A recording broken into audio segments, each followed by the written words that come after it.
Your solver is probably fine, your formulation is not. If you're using displacement-based FEM for nearly incompressible plastic flow, you're building instability directly into the equations.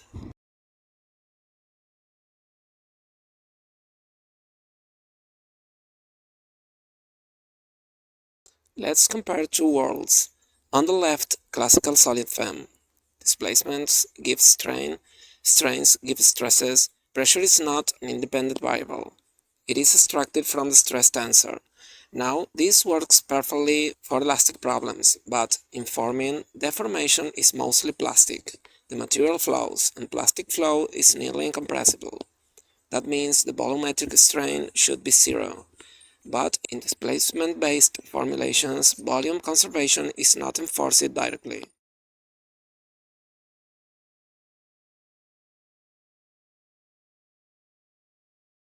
So what happens? Trace of the strain tensor is not zero. The formulation allows artificial volumetric modes, and that is where locking starts. Let's look at what the classic implicit solid formulation does.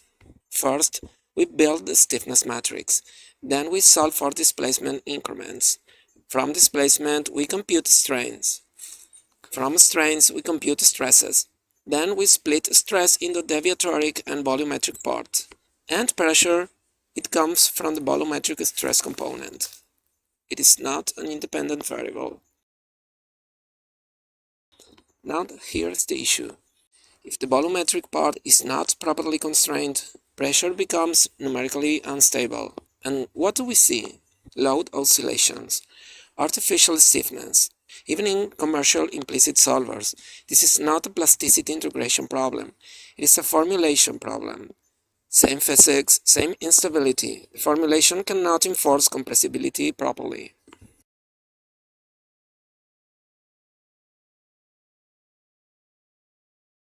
So what changes in a mixed formulation? Pressure becomes an independent unknown. We solve for displacement and pressure simultaneously. The momentum equations depends on both, and incompressibility becomes its own equation. Now the system has a saddle point structure. This zero block is not a bug, it's a constraint. The matrix is no longer purely positive definite. It reflects the physics of incompressive flow, and this changes everything.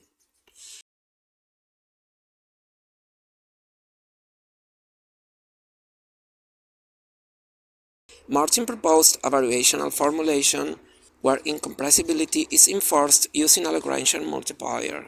The volumetric strain rate is constrained directly. Pressure is not extracted from stress. It enforces the constraint. When discretized, we recover the same saddle point structure. Velocity and pressure, independent fields. Finally, positions are updated. This formulation guarantees stable volumetric behavior and avoids artificial locking. If you're into FEM, SPH, CFD, remeshing, or just enjoy watching solids get squished by clever math, you're in the right place. I dive into open source solvers, CPU acceleration, and how these methods actually work under the hood. So hit subscribe, or better, hop on the mailing list at opensourcemac.com. No spam, just good stuff. And if you want to support or ask deeper questions, there's always my Patreon. Thanks for watching and happy coding!